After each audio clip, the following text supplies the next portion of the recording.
Super God Gene. Chapter 16. Han Sen took back the beast soul armor and returned to steel armor shelter. When he was entering the gate, he met an acquaintance. Sen. Han Hao was surprised to see him. Han Hao, you know ass freak. Han Hao's companions all recognized Han Sen and looked at Han Hao strangely.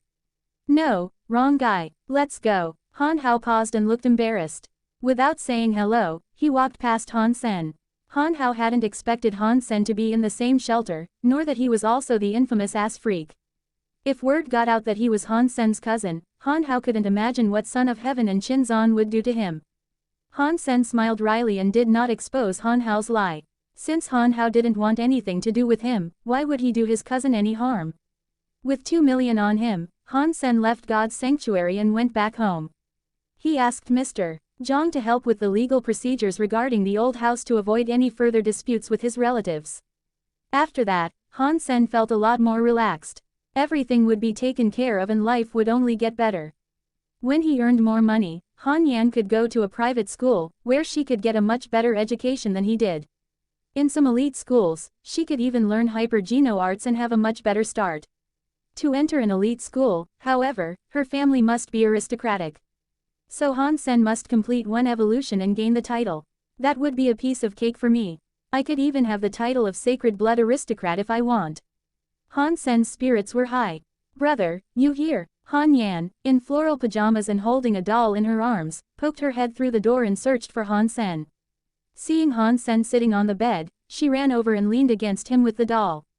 Naughty girl, why are you still up? Han Sen pinched her little nose. Yan wants to listen to a story. It's been forever since you told me stories, and I've missed you so much since you've been gone. Han Yan looked at Han Sen with watery eyes. Han Sen sighed secretly. Since he graduated and entered God's sanctuary, he had almost no time for his little sister, which he felt so guilty about. I'll tell Yan a story right now. Han Sen sat Han Yan on his lap, opened a storybook and read softly, Once Upon a Time. After Han Sen returned to God's sanctuary, he decided to catch a primitive creature to feed, which, incredibly, would turn to a mutant one in half a month. But Han Sen was more curious to know how long it would take for it to become a sacred blood creature, which is what he needed most. It was still relatively easy to hunt a wild mutant creature, but almost impossible to hunt a sacred blood one. Take the Bloody Slayer for example, he could never have killed it if it weren't already severely injured by Son of Heaven. The moment Han Sen left his room, he was pulled away by someone. Han Sen turned and saw Han Hao, who pulled him to a remote spot. After confirming there was no one nearby, Han Hao said, How did you cause such trouble? You haven't even been here long, and you've managed to piss off gangs of both Qin Zan and Son of Heaven. I didn't mean to, Han Sen said casually. I do not care. You are on your own for the stupid things you did. You are not allowed to say that I am your cousin or that you know me in front of others. I just started here and have a bright future, and will not be destroyed like you were, Han Hao said, glaring at Han Sen. Sure, I won't tell. Han Sen knew his cousin had been looking down on him since he went to integrated compulsory education, and there was no way he would support him under these circumstances. Of course, he was not obligated to either. That's settled then. Don't say you know me, Han Hao told Han Sen once again before leaving, fearing that someone might see them together. Han Sen left steel armor shelter and went all the way into the mountains. He didn't plan to hunt copper-toothed beasts anymore, as he had had enough of their meat and would no longer gain primitive geno points from it. It was another primitive creature that he was going after. He could eat several and also bring back a living one to evolve. Han Sen had chosen a place called Barathrum Cave for hunting this time. It was a remote cave in the mountains, where primitive creatures, quartz scorpions, lived. Because it was so dark and narrow in Barathrum Cave, even with lighting equipment, sometimes it was still difficult to see quartz scorpions hidden in rock tunnels. If stung by these scorpions, it would take a mere 3 to 5 minutes before someone who had maxed out on primitive geno points would be poisoned to death. Therefore, few people would choose quartz scorpions as their targets. With black beetle armor, however, Han Sen wasn't risking much, as it was not likely that quartz scorpions could get to him. He chose quartz scorpions because, first, it was easy to hide himself from the public in the cave. And second, a quartz scorpion was only the size of a fist, so it would be easy for him to carry their bodies back, unlike the large prey which were hard to transport. Third, If he happened to gain the beast soul of a quartz scorpion, he would also make a fortune, as it was a weapon like a military knife which was poisoned and incredibly sharp. As a primitive beast soul, its price was almost as high as a mutant one. At the mouth of the cave, Han Sen made sure he was alone and summoned his armor, entering Barathrum Cave prepared. As modern lighting equipment didn't work in God's sanctuary, Han Sen brought a self-made torch, with which he could only see several feet in front of him. With mica in the rocks reflecting the light, he could hardly see the hidden scorpions. Clank! Han Sen soon felt a hit on his foot. He looked down and saw a deep blue scorpion the size of his fist stinging him on the feet with its tail. Super God Gene. Chapter 17. Fortunately, Han Sen's feet were also wrapped in armor, and the scorpion tail couldn't hurt him at all. Han Sen stepped on the quartz scorpion and crushed it. Primitive creature quartz scorpion killed. No beast soul gain. Eat the flesh of quartz scorpion to gain 0 to 10 primitive geno points. Han Sen picked up the dead scorpion, put it into a prepared bag, and walked further into the cave with the bag on his back. Protected by the black beetle armor, Han Sen killed all quartz scorpions he saw on the way, and there were nearly 100 scorpions in his bag after he had walked for an hour. Georgie Porgy, Pudding and Pie, kissed the girls and made them cry. When the boys came out to play, Georgie Porgy ran away. Han Sen collected the dead scorpions as he was humming a nursery rhyme. His mother had to work to support their family, and he was the one who took care of Han Yan. That's why he was used to humming nursery rhymes. Dollar. Han Sen heard the other name he had given himself when he was on a spree. Shocked, he peered in the direction where the voice came from. In the cave sat a woman in her 20s leaning against stalagmites, looking at him surprised. Chin Zan, Han Sen exclaimed. Not expecting to see this woman here, Han Sen turned around to run. Since he had stabbed her in the rear, he had had nightmares about it. Don't go. I don't care about the grudge between you and Son of Heaven. And even if I wanted to look for trouble, I wouldn't be able to, Chin Zan quickly said. Han Sen paused and looked back at Chin Zan, whose ankle was swollen and badly bruised. Clearly, she had been stung by a quartz scorpion. It suddenly hit Han Sen that Chin Zan must have so many treasures on her since she had been in steel armor shelter for years and wished to evolve with the maximum sacred geno points. She must have sacred blood beast souls and very many mutant beast souls. At this point she was injured, and it looked quite serious. She had so many geno points that the scorpion poison might not kill her, but her ability to fight surely had suffered, or at least she couldn't move her injured leg. Although I was the one who stabbed her, she hit me back right away and has been ruthless to me ever since. If I could blackmail her right now, that would be some compensation for my suffering these months, Han Sen thought, leering at Chin Zan. As if she could see through him, Chin Zan summoned a beast soul in the shape of a purple butterfly, which turned into a purple dagger in her hand. You know the name of this dagger? Chin Zan asked him with a smile. I don't. Han Sen noticed the gleam of the dagger, but she couldn't have summoned it for its beauty. It must be at least a mutant beast soul and even possibly a sacred blood beast soul. This dagger is the beast soul of a malicious butterfly, and it is envenomed with strong poison. You decide if your armor could block my dagger. Chin Zan was still smiling. Chin Zan couldn't see Han Sen blushing because his armor blocked his face. You worry too much. We just met and have no hard feelings between us whatsoever. Why would I try to hurt you? The sacred blood armor might not have been able to block the sacred blood dagger. Han Sen would not take the chance. Besides, they weren't really enemies either, as Chin Zan didn't do anything more than make a few threats. It was Son of Heaven and his gang that really bullied him. Chin Zan smiled and took back her dagger. I can't move. If you can take me out of the cave safely, I will pay you a generous reward. How come you came here alone? Han Sen asked, not agreeing straight away. He was curious how Chin Zan was able to come this far when there was no trace of quartz scorpions being hunted. On the way, originally I wanted to kill a mutant quartz scorpion, but it was more cunning than I thought. It started to attack me, leading other scorpions when my incense was about to burn out, so that I couldn't leave the cave. The primitive scorpions no longer feared me when the incense was gone. I was able to fight them off but was stung by a mutant quartz scorpion. So now it's even less likely that I can leave here. Chin Zan looked at Han Sen and said, didn't you barter with Su Xiaoqiao for money? Take me out and I'll offer you that. You were stung by a mutant quartz scorpion. Han Sen looked at her, horrified. If it was just a sting by a primitive quartz scorpion, I wouldn't have asked for help, Chin Zan said casually. Han Sen now knew it was incense that kept the quartz scorpion sway from Chin Zan, and she thought that he must have used the same method. What she didn't know was that he had killed all quartz scorpions on the way out. If she had known, she would have walked away herself. Did you not kill the mutant scorpion? Han Sen asked again. Yes, but I did not get a beast soul. No one could get the flesh either, as it's full of scorpions out there, Qin Zan said. I'll take you, not for money but for a mutant beast soul. You are too greedy. Qin Zan glanced at him. Miss Qin, for you, a mutant beast soul is nothing. Is your life not worth it? Han Sen said. All right then. Qin Zan looked at Han Sen earnestly. Amazing. You have a deal, miss. Han Sen walked farther into the cave.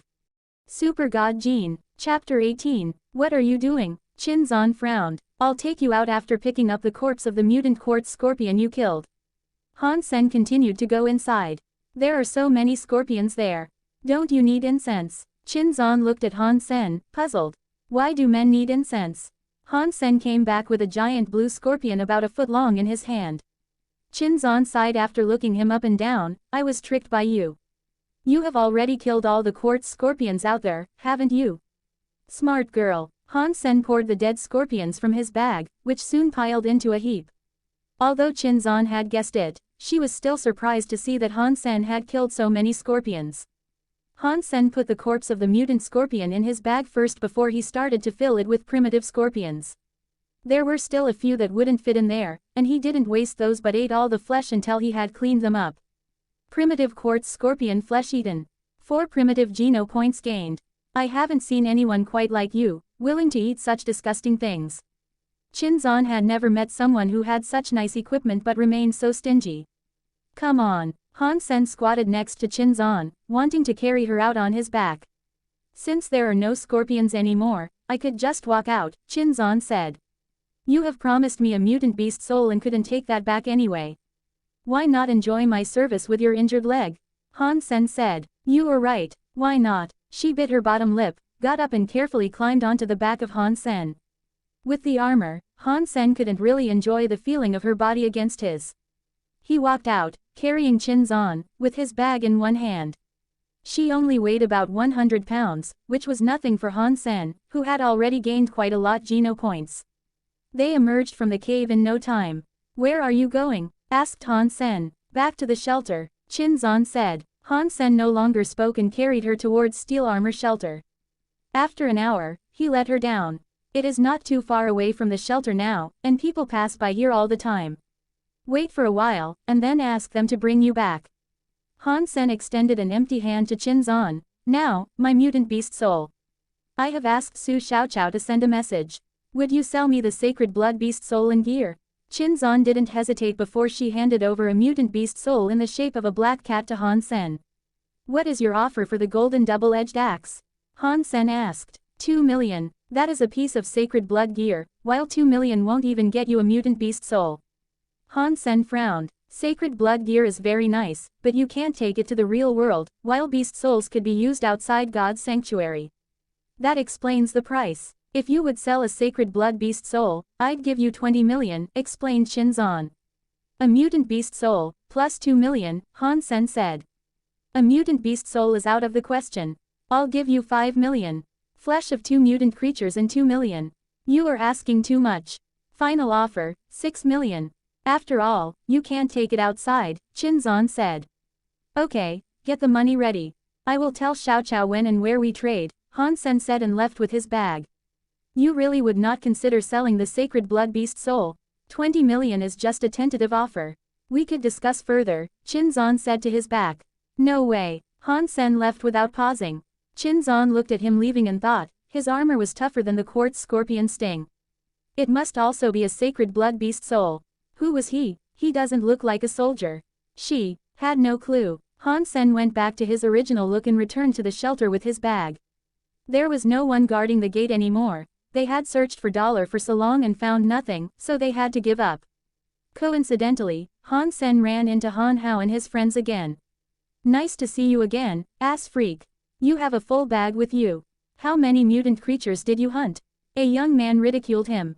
1. Han Sen replied calmly. Ha ha, you are funny.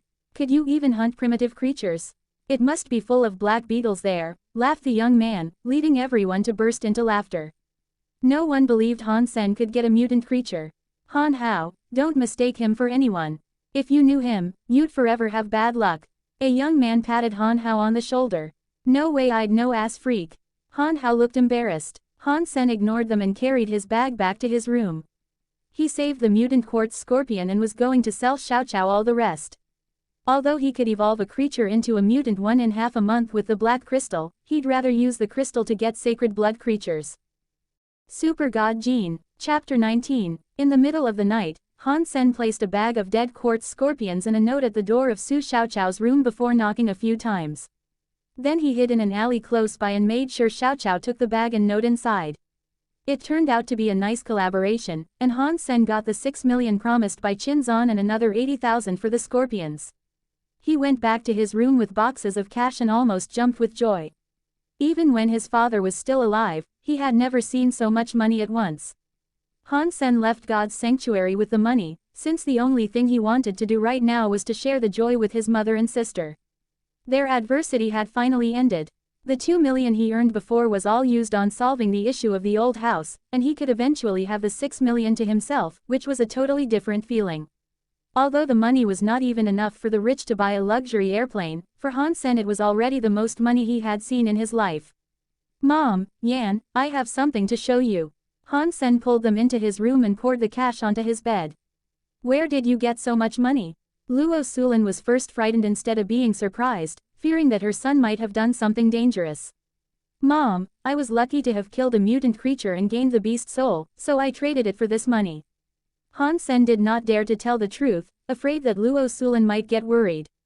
He didn't dare to leak anything about the black crystal, as the precious stone may land its innocent possessor in jail. His whole family could be wiped out if word got out. Luo Sulan said ruefully, Sen, you should not have sold it. It could be of great help to you, and we could always get by. Quote, Mom, no worries, I will have another chance. I've eaten the mutant flesh and gained mutant geno points.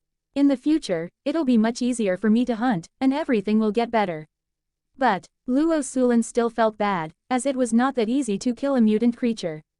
For ordinary people, it would be great luck to hunt one, just like winning the lottery, so there may never be a second time. Yan is about to start school, and I'm not letting her to go to a public one like I did, Han Sen said. Luo Sulan looked at her children with tears in her eyes, it's all my fault. I didn't take good care of you. Mom, you are a great woman, and you were the one who raised us. Let me contribute a little as well. Han Sen picked up Han Yan. Yan, let's go out to eat. You can have whatever you want today. Han Yan's face lit up. I want to eat sapphire ice cream. Sure, let's go have sapphire ice cream. Han Sen pinched Han Yan's small nose. Sapphire ice cream is too expensive. You don't need to splurge with the money. Save it to buy some meat. Just once. Han Sen went out, holding Luo Sulan's hand. Don't tell others you have hunted a mutant creature or you sold a mutant beast soul. I don't want anything bad to happen to you, Luo Sulan urged her son.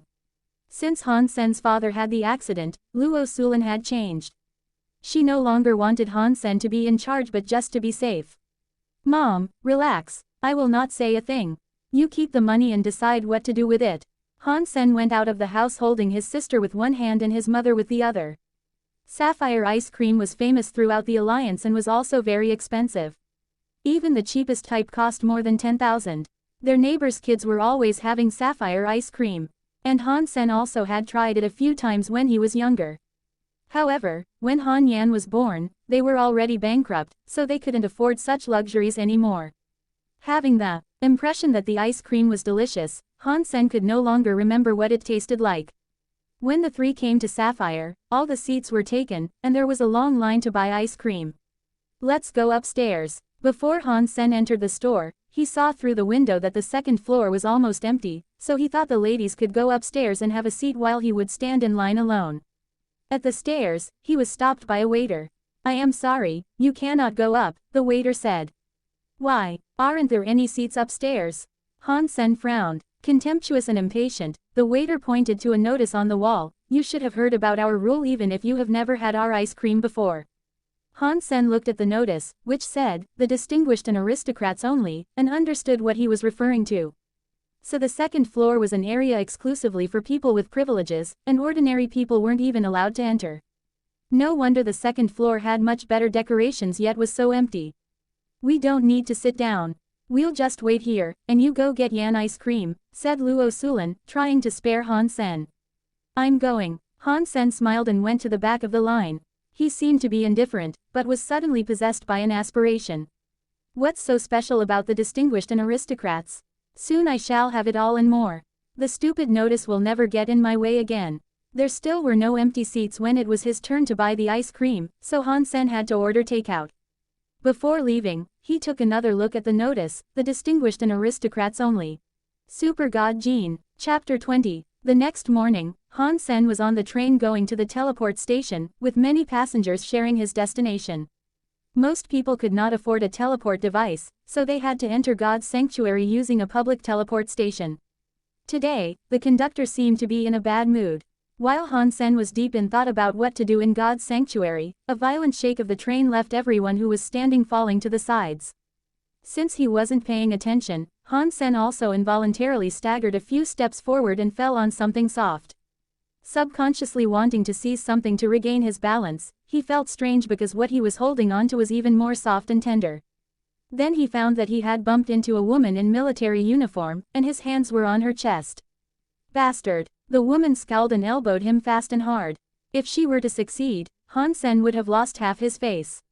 He subconsciously raised an arm to block the hit, felt a strong hit on his arm and involuntarily stepped back several steps.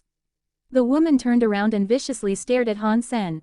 She exclaimed with just one look, "You ass, Chin-zan." She didn't finish her sentence, but Han Sen cried in fear. This woman in uniform happened to be the woman from whom he had gotten the nickname Ass Freak. Han Sen did not expect Chin-zan also to be on Roka planet, and it seemed that she had enlisted in the army. Being in the military was nothing uncommon in the Alliance, as all legitimate residents of the Alliance needed to serve at least 5 years when they turned 20.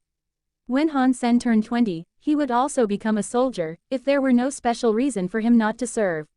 Chin-zan recognized Han Sen, but didn't initiate a fight. She just looked at him with a cold and slightly disgusted look. Han Sen thought ruefully, she must think I'm a pervert now. I don't even blame her. I did stab her in the bottom and now, if I were her, I'd assume the same. Quote, there are so many planets in the Alliance, how is Chin-zan here as well? And what are the chances that I would meet her and did this to her? Han Sen thought plaintively. There was no way around it. He would have to let the situation play itself out. In the Alliance, wounding others was not allowed. Chin-zan did not want to make a scene, so she just glowered at him and didn't move further. Han Sen had goosebumps from her staring and immediately got off the train once he reached the teleport station. To his surprise, Chin-zan followed behind him. Dogs can't help from eating sh*t.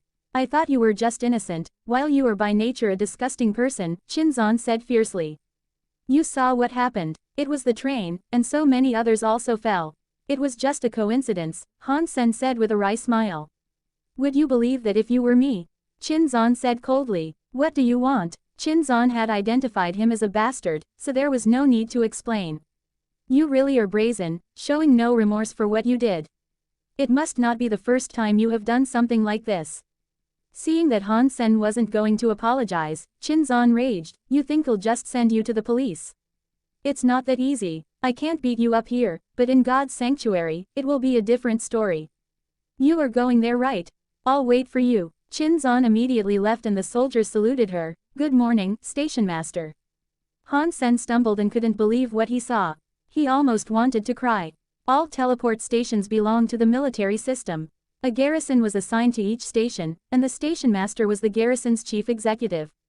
Han Sen had heard that the old station master was to be transferred, and he couldn't believe that Chin-zan would be the new station master, not even in his wildest dreams. Han Sen had a bad feeling about the whole thing. As the station master, Chin-zan would know his whereabouts very well. And it wasn't even possible for him to use a different teleport station. There are 3 public teleport stations on planet Roka, but the other 2 were too far away, and he couldn't waste 2 days on traveling. Han Sen entered God's sanctuary when Chin-zan went to her office. He decided to wait until she left the shelter before he teleported back home. Han Sen gave Chin-zan no chance to intercept him. Taking some meat jerky made from the mutant scorpion, Han Sen left Steel Armor shelter. Did I use up my luck when I found the black crystal? Han Sen thought, depressed. He did not go far before seeing Son of Heaven and his gang standing outside the shelter chatting. Han Sen wasn't interested in meeting up with them and went the other way. However, Luo Tianyang called him from behind. "Ass freak, come here." Reluctantly, Han Sen had to turn around toward Luo Tianyang, perplexed. "I'm calling you. Come here and you'll get lucky." Luo Tianyang waved to him, smiling maliciously. "There is no need. I'm not strong. I can only deal with ordinary creatures and can't even fight primitive creatures. I am afraid I cannot help you." Han Sen knew it was never good when Luo Tianyang called him. "Cut the crap. Do you want a beating? I said come." Luo Tianyang gazed at Han Sen with his face dark.